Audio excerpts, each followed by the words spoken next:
sliding into the main topic that we're talking about today, because, well, I feel like what our topic is going to eat up pretty much the rest of our time here. But earlier in the night last night, while me and Cameron were still on the job, I asked him a question, one of seriousness in nature, with a hint of humor, but still genuinely curious and wanting an answer. And I encourage you to put an answer in the comments below. As always, we love to hear from you. Even if it's hate, we still want the smoke. Come on now. But talk that smoke talk. But in all seriousness, I asked this simple question. Cameron, if you can remove one stereotype from black people, what would it be? Now, Cameron gave me his answer. Now, Paul, I want to hear you give me your answer. And then, Cam, you could tell the people, and then I'll tell one of what I would want from my people gone. I want to hear your answer. No, you don't. No, you don't. You forfeited that early. We discussed that part. You had plenty of time to think about this. Well, this is why we told you earlier. I know. So you first. So if I have to remove a stereotype from black people in general. From black people in general. A single stereotype. Any of your choice. It doesn't matter what it is. It's a stereotype, you can remove it.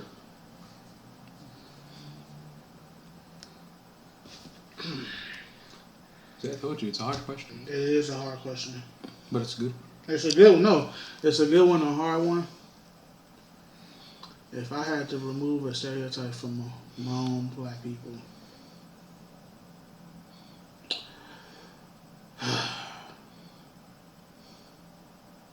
I would have to say that I will remove the ones who say they have it and they don't have it.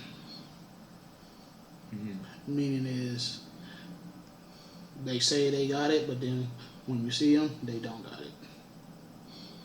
Elaborate. So are you speaking of hypocrites? Yes. No. I mean, I want you to elaborate. Saying that they have it, but they don't have it. Elaborate. So, this is because the whole thing. It has to be like because every race has hypocrites. Yeah. Yeah. So that's what I'm saying. I get what you're saying. But I'm saying, but I know that. Okay. So you're thinking that. Help me, Ken. So I just want to get it clear. I just want to clear it up for you.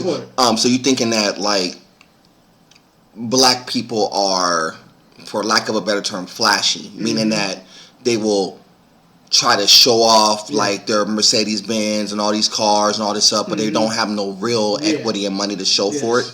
That's what you're saying. Yes. So okay, so you would say peacocking then? Yes. Peacocking. Peacocking, But to clarify the peacocking, it's more like that, just to showing off like, oh, I got J's on my feet, but I only have. So basically, what I'm saying is, they got an SUV, but they don't have a home over their head. No. More so like I got J's on my feet, but I'm eating cup of noodles for lunch for 2 weeks. Okay, I can. I'm just saying that. No, you put it in the right perspective. What I was trying to say. So basically, what I'm saying is, when I say that people who say they got it, they don't have it. Meaning is, okay, I got a basically $350 Rolex chain around my neck, but I'm driving a 81 Honda. But that's what certain people are. They will. There's a lot of black people. That was a good one. I had to laugh. But a lot of black people will do that. Yes. But I don't think that's necessarily just one culture. Not a bad car. No. First of all, it ain't. But that was a good intro.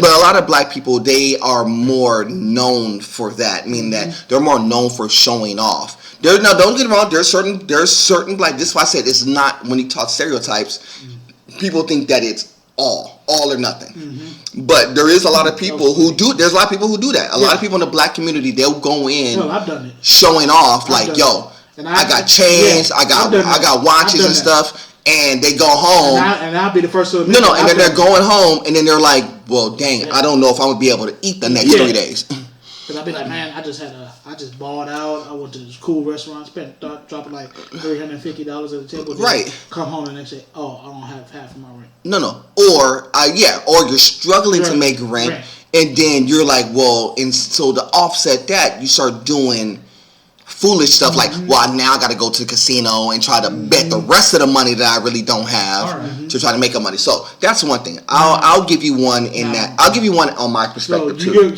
You like what I said, right? Yeah, no, it was good. Now, I'll go. We'll break it up. We'll go in order. Okay.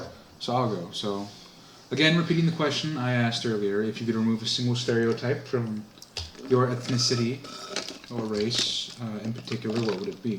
For me, I would remove the stereotype of all Mexicans speak Spanish. A vast majority of people assume that Mexicans speak Spanish, and a vast majority of those people are fellow Mexicans. But see, that's the thing, and that was a kicker. That's the point that I want him to say, so I can get back to what you were saying too. Because because it is he ain't wrong. See, this I told you, you scared, huh? You scared, huh? No, I'm not scared. Yeah, you is.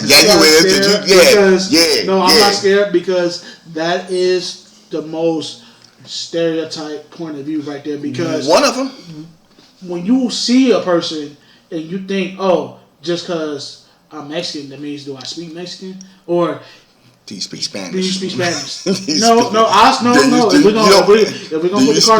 gonna put the cards on No, you said do you speak Mexican? I don't think. No, but that's what they do. Slang, I know. Yeah, but like you see this all the time, and I get into an argument with this all the time because it'd be like, okay, you speak Spanish, but okay, I'm not Mexican. I'm a different race.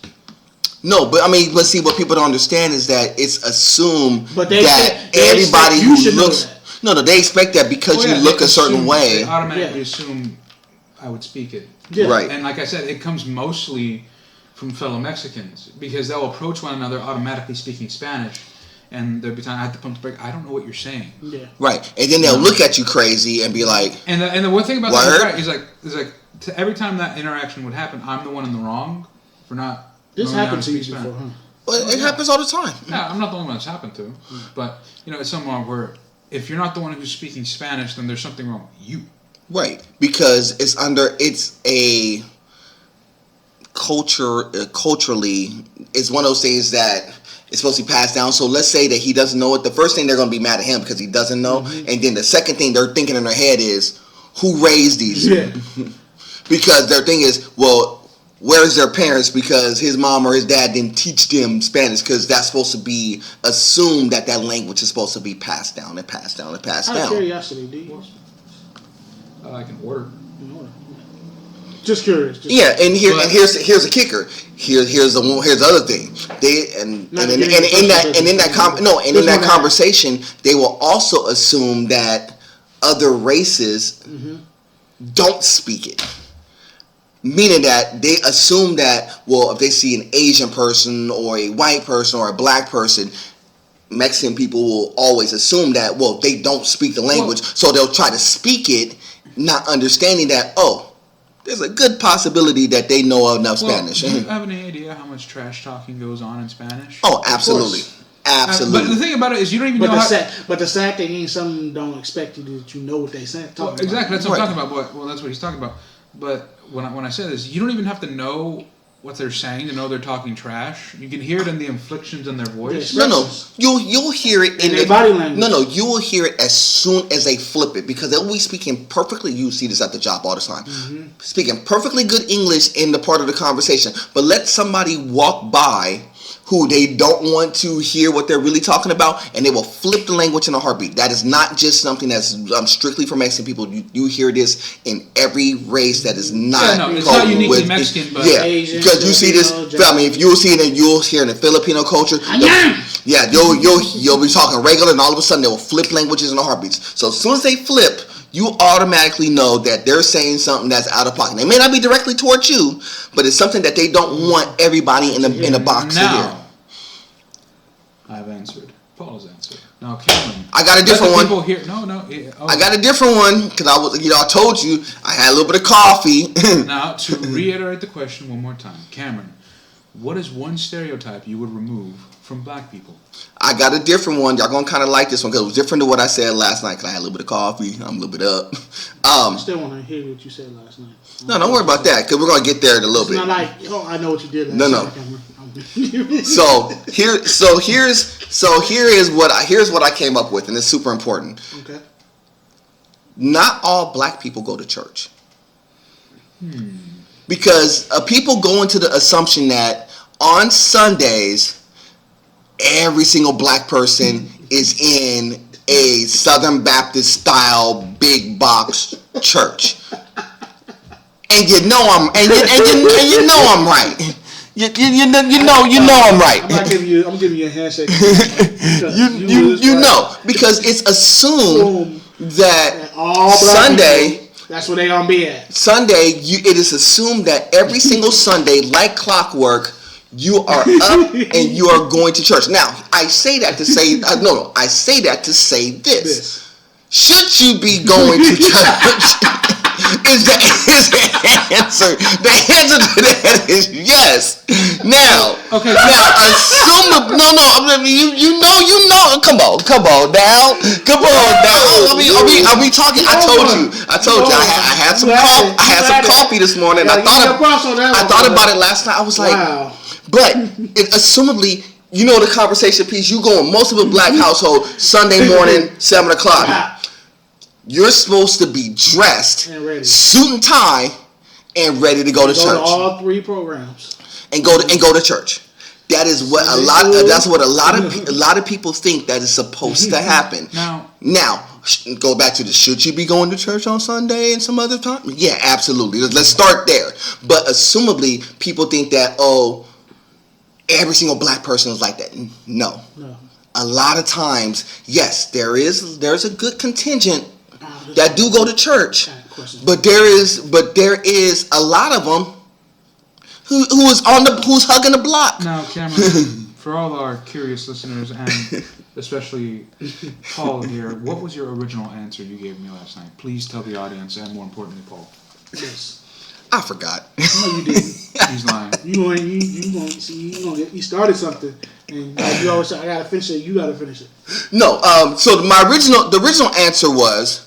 Here it is. The original answer was that all people are hood and hood connected, meaning that all black people are from the hood. They're gang connected, stuff of that magnitude, because that's always been the perception. That is like we said at the top, if y'all saw the pre-show, that is the TV's perspective, that when they see a black person, assumably they're from inner city LA, assumably they're in some sort of gang, assumably they don't have no real knowledge, assumably they either drink or do drugs or smoke weed.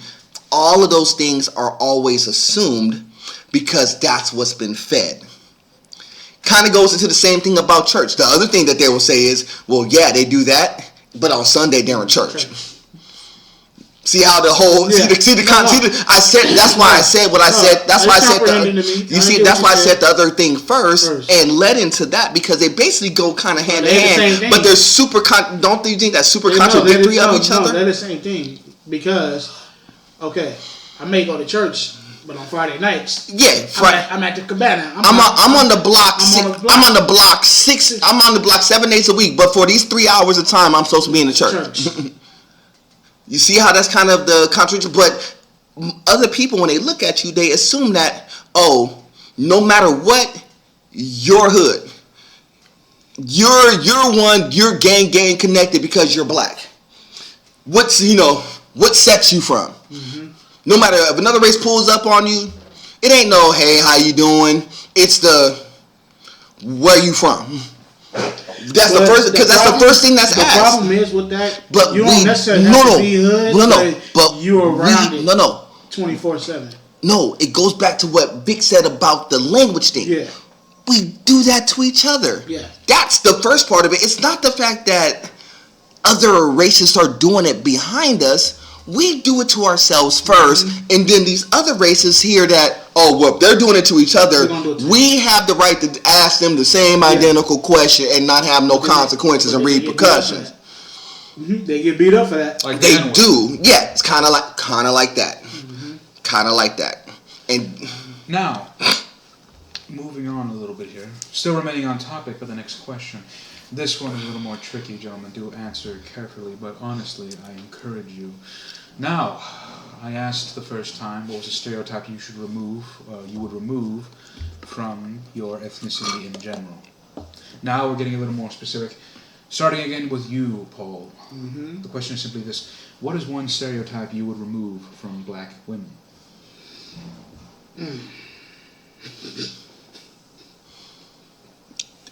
I told you this man's scared. Did I tell you he was scared? I told you he was scared because he don't want to sit up there and have to answer the question when he gets back into the box on Monday. Answer the question. Why you scared though? No, I'm not scared. Yeah, you scared. I got it. We're taking away stereotypes. We're not adding them. No. If I had to really take a stereotype from a black woman, I will always say to stop trying to use child support money as real money. So you would say you would remove the stereotype from black women of where they use a welfare check as a paycheck. Okay. Elaborate for the people in the back. So basically, what I'm saying is, I ain't got no income coming in, or this money ain't coming in. So you know what? I'm finna up my baby daddy's child support money. I'm finna put you on child support because I don't have no job and this and that. So you need to take care of your responsibilities. Yada yada. So what you're saying is. So basically, what I'm saying is that you need to stop depending on welfare money. So you're saying that the one thing that you will take away is that black women are always reliant on government money or a handout. Not all of them, or a handout. That's what I mean. I'm just saying one of the. You're saying that not all black women. Not all black. That's the question. We just want to clarify here. So you're saying that yes, not all black women rely on government funding like a paycheck. Yeah. Right. But that's a goodie. Yeah. That's a goodie. I like it though. I like it. Because it's true. Yeah, it is not true. Because the perspective is when you see a black woman, especially if they have a kid. The reason why I say that because I've run into this. Literally goes in my family right now, and I'm having an argument with that one because when you with somebody, and we talk about this all the time, Cam. It's have to be a 50-50 split. Now, if one person's not doing this, then by all means you have the right to take, get legal matters in order. But what I'm saying, I hate what they do is they don't use welfare money or government money for the right reason too. They use it just to, I got extra money in my pocket, I'm finna go out and go ball and do this and that and the other. Well, right, but here's the thing. A lot of the times is why. So there's a difference between. But there's a difference. But I just want to clarify. I'm clarifying this for the people in the back. There's a difference between child support money versus government money, meaning that there's certain women who literally sit at home and they literally wait for a government check to come in. Period. I mean, they wait for the WIC, they wait for the unemployment assistance, whatever it may be. Because they have kids, they get a significant amount, and they live literally off of that. I understand that, and there are certain women who do that. But the stereotype is when you see a black woman, especially if they're single or with a kid in particular, that is always assumed. Like if they're a kid, no dad in sight. And they see them walking around in the store, the assumed will be that they're getting government money first. So the automatic assumption you say typically when people see a black mother with her child with no father in sight, they're assuming that A, she's a single mother, and B, she's surviving off the government. Correct. Okay. That's the stereotype, to clarify, you would remove. Yes. Right. Because not all women are like that. So I had to put it in my perspective, hood way. I got it. I just want to. This just for clarification. Like I said, just for the people in the back. Yeah. To clear up. So what I'm even with that. So to clarify even more, I don't want people to keep thinking that just because that person giving extra money, now that's just what they're going to do for the rest of their life. It's depend on that. So I'm removing that stereotype to saying that not all black women is like that. All right. Now, for my answer to this question, what is the stereotype I would remove from Mexican/Latino women? Mm-hmm. That is the stereotype that all Latino women are feisty. And in the sense of that, they're very feisty, they're very loud or I think I'm using this word correctly, bodacious. I could be wrong on that one. Not bodacious, but loud and more. You said not bodacious, but more aggressive. Yeah. But okay, so more aggressive, not aggressive. Excuse me. Assertive. Assertive. When you say assertive. Okay. Now, the reason I would remove this stereotype because it's really not all of them. Granted, a fair number of them are, right? But truly, not all Latino women are quote-unquote feisty or spicy. You know, they're just relatively normal women with regular emotions. Now, do some of them talk loud other than others? Yes, but that's not reflective of emotional feeling. Sometimes Latino women will speak loudly, not out of anger or out of passion, but simply because that's how they were raised. They probably lived in a loud environment where they had to speak loudly, and that's just how they speak. This happens with most people with big families, to where you have to literally talk over other people because it's that loud. That's more often than not. It's a stereotype I would remove, that all Latino women are spicy. That is the one stereotype I would remove from my ethnicity. Now, Cameron, what is one stereotype you would remove from black women, and what is it? I'm gonna change this from what I said yesterday slightly, but not. Stop doing that. I know you in thought. No, I know you in thought. Not all black women. Not all black women have some. Wait. Time out. So for you. Because I know you've been through this. I want to use all of it. Not all black women. Okay. Not all black women do things to themselves to mask their beauty. What do I mean by that? Not all black women have a weave. Not all black women have wigs in their hair. Not all black women, cake themselves up with makeup and stuff. There is black women who have naturally long hair. There is black women who don't put on a lot of makeup. There is black women who don't have to do all this extra, So, to put it this way, not all black women are artificially assisted in the looks department. Correct. Because a lot of times what happens is that when you see women in particular, and especially with black women, it's there's something fake on them. Typically, it comes to their hair. Now, that's not to say that there's not a lot of black women who don't put on wigs and do weaves up. Yes, that is absolutely true. But there is a set of black women who don't do any of that stuff. They don't put on a lot of makeup. They don't wear lashes. They don't have a weave. They don't do all the extra. They are just they don't do the fake fingernails. They don't do any of that stuff. They're just a regular, standard, plain person. So you get that.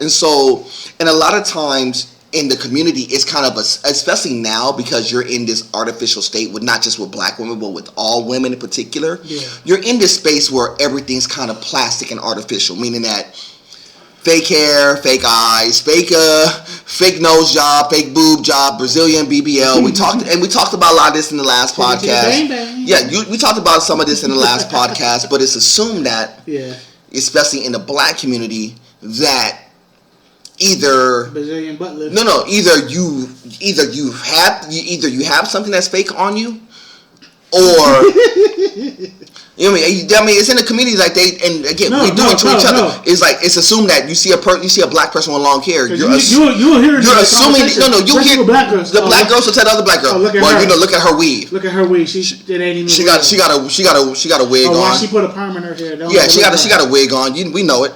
Them shoes don't even match her outfit. Yeah. Right. It's just stuff like that. But like I said, we do it to ourselves. And that's kind of the tricky thing behind this, is that we do it to ourselves first, and then we get mad when other races and other cultures start to adopt that, but we're the ones talking about it first. And that's what, that's kind of the conversation piece. The conversation piece is twofold. The first conversation piece is we got to stop putting it on ourselves and fighting. But that's kind of hard though, Cal, because you see it it's so much competitiveness on that, because everybody's trying to look their best, but then get mad when somebody who they image to be like is doing it better than them. Right, but see, that's the thing, because we talked about this in the last podcast. It's the whole competition factor, because ultimately, especially with black women, you're competing against other black women for one, and then you're competing against other cultures where it's much harder to match up. Too.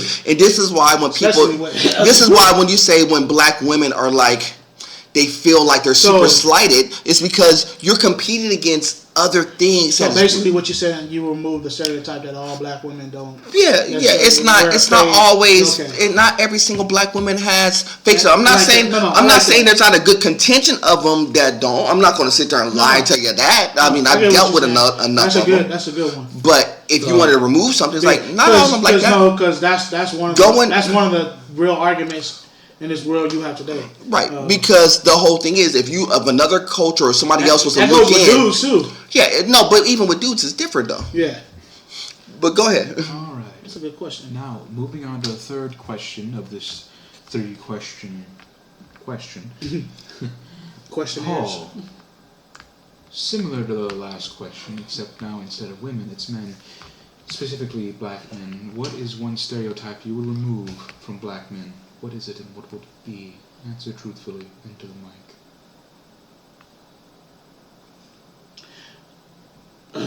For that one, and that's an easy one. For me, I would say I will remove the stereotype that all black men are all hood, but they're not hood.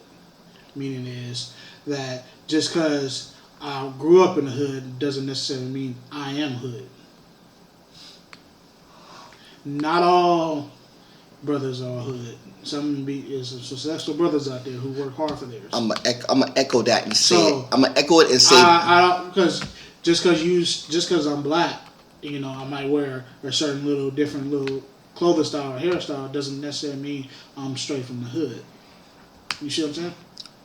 I'm gonna echo that, and I'm gonna double it. I'm gonna jump in right with you because it goes into my answer. Go ahead. It's not all, in which we're just trying to find out. There's a lot more nerd boy freshes in the black community than what y'all think. Yes, it is. There's a lot more nerd boy. Every single one. There's a lot more nerd boy freshes now. I mean, here's the thing. It was the people always. So when people think of the black community, they always think of the hood, the black, the militant, the fight the power, says we. But they're not understanding that in the other half of that equation was a lot of, smart, educated, in school, could talk with no slang, really are thought provoking, really are tech savvy. Shazam.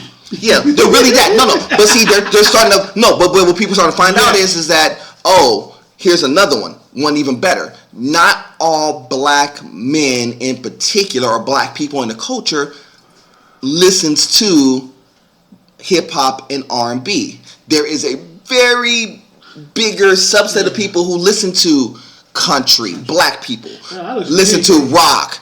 I listen to anything. Go into a social media page. Yeah.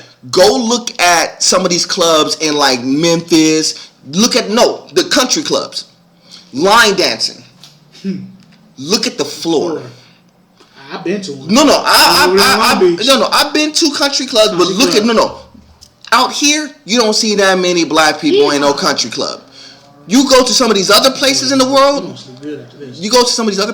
You see so many black people in those line dancing.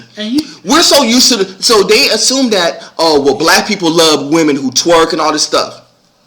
Go someplace else. You'll see him at a Miley Cyrus concert. Yeah, go someplace else. You'll see him at a Taylor Swift concert. Taylor Swift concert. It was a big mix of people. It wasn't just all white people. Let's keep it tall. Now, for me to answer that question, what is one stereotype I would remove from the Mexican man, and that is simply that tattoos equal affiliation of any sort. That's a goodie. That's a goodie. I like that. I like that one. Now, that's a goodie. I myself. No. That's a goodie. That's a goodie. Because you see that a lot. Yeah. No, and I don't bear any tattoos myself. I don't care for the idea of permanent ink on my skin. So you won't get my name right, baby? No.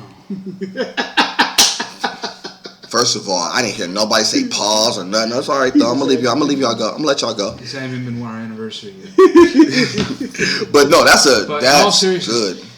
That's typically, good. One of the biggest hurdles for a Mexican man, whether he was in a hopefully former gang member or never a gang at all, if he would have tattoos of any kind, it typically means some form of affiliation. It could even be the simplest thing. The man could be literally wearing a tattoo from like Mass Effect or something, but because it's on him and it's a tattoo, that's goody. That's a good one. That's so goody. People will look at that. I got one too, but that's if good. Start something. I'm serious. You can if he has a tattoo like good. right here, that's good, and it has like a little logo or whatever and it may be. if it was just literally N7 from Mass Effect, yes, and the they'll first be thing like, that would pop up in their head is MS-13. No, they'll think that what set you from, not knowing that it's from a game. But they be like, "You from what's N7? Who N7? We from MS-13? Yeah. North on 7th Street. What does that mean? It'll start something. That's a stereotype. That's good. That's good. That's good. Yeah, that's a stereotype. That's I good. From. That's good. You know my Mexican brethren here that have tattoos. That's good. That's really good. That's a strong. That's good because you see that all the time, and people don't go into the details of why they have certain tattoos and stuff. That's good. I like it. Because I even see that. I see that 24/7. Because one lady said, "Oh, a guy Mexican guy has a tattoo," and I said, "So he must be a gang member." I said, "How would you know that?" Right. He might have that tattoo just because that's what he wanted it at. Yeah, you don't know. You don't know. But that's... Or he might have been through, something bad in his time, so now he put something on him just to, remember all the bad times that's behind him. Mm-hmm. You don't know. That's good. You don't know. That's good. I like it. You can't assume, and I hate that too because, because when people see my tattoos, they ask me, what are all the meanings of your tattoos? I say, I got my grandmother over here because, she practically raised me, so she watches over me 24/7. Doesn't mean I'm affiliated with something. No, but see, the thing is, where you said something completely different. They ask you. So they give you an opportunity to talk to them and say, like, look, I'm not this dude. But what's assumed is, if you were just walking by and somebody was just to strictly see you, the way that you look with your tattoos on, the very first thing that they're going to think is, what set you from? Yeah. They're not going to, no, in their mind, that's what they're thinking. They're not going to tell you this. Even with, when I get questions about these two tattoos. Right. So what happened? So here's how this happened. I'll give you a perfect example, like these two tattoos right here. When they see this, what's that mean? Oh, who was that? So here's what happens. You'll get profiled inadvertently. Yeah. Meaning that you'll see a family walk by you. They'll look at your tattoos, and you know what they do? They go wider around you. Why? Because they're assuming that you're that dude. The stereotype is black dude, muscle bound, tattoos on him. Yeah, he affiliated. Yeah, he affiliated. Yeah, they're not knowing that you're a podcaster, jiu-jitsu, all this stuff, and I ain't affiliated with no gang. Jiu-jitsu, they'll get even more scared. No. But what I'm saying is, they will respect that if they actually. No. They will respect it because they'll ask the question. They won't get more scared of that. They'll get more scared of. He knows it. Shit. Yeah, and now it's the different thing of he ain't hood, but he's smart enough. He's now they're scared and they're towards a different reason. Now this is a little bit of a similar question. Bringing back to all of this here, I think this one could be applied to all of us. But because of all these stereotypes that we just discussed, the more prominent ones that we say we would remove from our respected not cultures, ethnicities. Right? Mm-hmm. Because of all these stereotypes, this is where the phrase was most likely born from. Oh, you're one of the good ones. Now, the quote-unquote term good ones, what does that necessarily mean to people? Well, to most people, when they say that, they simply mean, oh, you're not what I thought you were. Yes. And that's a stereotype. Of course. But that's what it's all the stereotypes boiled down into one. And that's where the phrase, from what I can tell, and the good one. That particular topic, I've seen that bit turn bad for people. Or it's exactly the opposite. You are exactly what I thought you were. Meaning that neither sound good. No.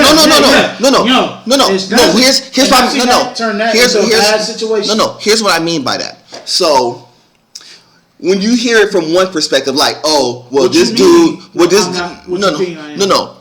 do you think I am? No. Because sometimes it goes by what they see visually, what they hear.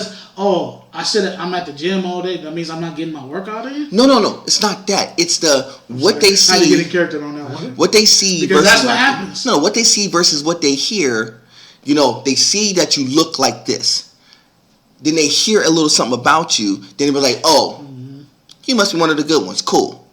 Or it's one of those, they profile you, somebody like me, Mr. Neuroboy Fresh, and then they will say, you're exactly who I thought you were. Meaning that, you're this personality, you're this, you're that, and what I mean by that is they already put me in the box, but they're not, they don't know. But see, here's the thing. But there's a lot of people. Why I admire you a lot, because even with people who do know you, don't know you, they still come up to you and ask you certain questions. I get it. But here's the thing. But let's say there was somebody who was... Because even somebody who didn't even know you and they hear you say something that they really like will come to you the next day and be like, hey, I got a question for you. But let me tell you this. There's people who look like me, sound like me, clone like me, and they're stone cold killers. I'm just being honest with you. So when I say that to say this. I wasn't saying that to like an episode from The Wire. Yeah, that's what I'm saying. I'm not saying that to gas me. American Psycho. Exactly like you. Right. Nervo Fresh, but it's a stone cold killer. That's what I'm saying. Yeah. I'm not saying that to gas me up. I'm saying that you just can't assume it. It's like American Psycho. Right, because you can say, this like American Psycho is a perfectly good example. Yeah. Clean cut, dressed dude, got all the money in the world, but he a killer. That'd be like Hannibal. You like this music? Yeah, exactly. Listen to like all this classical. Yeah, and he was a stone cold killer. Because dress properly. Right, but this perspective, use perfect pronouns. Right, But see, they're assumed that you're exactly what I thought you are. Yeah. You're exactly that. Why is that a big stereotype? Because women, like when it comes to guys, and the guys do it to girls too, we automatically put in our head because this is what we've seen. We experienced it one time in high school or in college, and so we assume that the blonde girl is going to be the ditzy ding ding one who is going to probably give me some action. The redhead one is going to be the feisty one. The Spanish girl is going to give me a little bit of sass, but she's got so many curves and all this. You see, you hear I'm going? Let's flip it in reverse. This dude who is 6'2", hugging the block, well, I know he got money, so I'm going to connect with him. This dude who is muscle bound, well, at least I know he looks good because I know, assumably, he's in the gym. This dude who got glasses, who is slim, he's the nerdy type. I may not want to associate with him. But they do associate with him. No. I'm just saying. I give you that one because they know, on paperwork it looks good because if I need something down... No, but they just assume that because in their head, I get what you're saying on that one. It's all the preconceived things that you've been taught, whether it's through your parents, whether it's through the hood, whether it's through your friends. You're taught all these stereotypes pre-set up ahead of time. And so when you get into these situations, your initial thought is, well, they're Asian. They're Asian, they're this. So I assume that, they're mild-mannered. They're going to talk proper. They're going to be super smart at math. They're going to have parents who are this way. Whereas that person who may look like that, glasses, Asian, short hair, suited up, could be just as much of a gang member as anybody else. But you're assuming that because when you look at it, all you're looking at is visual and what's been perceived versus treating everybody as an individual. This is where the story comes. And that line is from on one of my episodes of the show on Son of Anarchy, when the black guy who you didn't assume who wasn't hood was actually hood, but kept his hair gelled up, kept a soup, and he knew if he made one phone call right there. Wow. Right, but see, that's the thing. It's like we gotta get to the point. The person, what I mean is, you can see a person who's strictly smart, book smart, got a high education, but could be the most deadliest cat you wouldn't even assume. Individual as an individual is what I was trying to. The point I was getting to. There it is. You see, a lot of times we stereotype because we want to put everybody into a box. We work in a place where we see this in real life. Oh, yeah.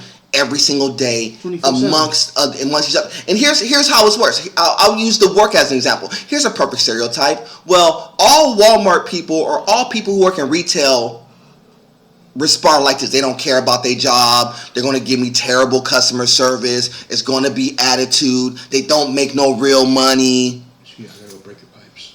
Go ahead. So they're going to assume that these are the stereotypes of working at this particular place. So when I walk in here, I assume that, it's going to be a mess. Nobody's going to know what they're talking about. They don't care. They're going to look a certain way. The customers who come in here is going to be walking around in pajamas. Mm-hmm. This is the assumption, right? Yeah. This is the stereotype that is built.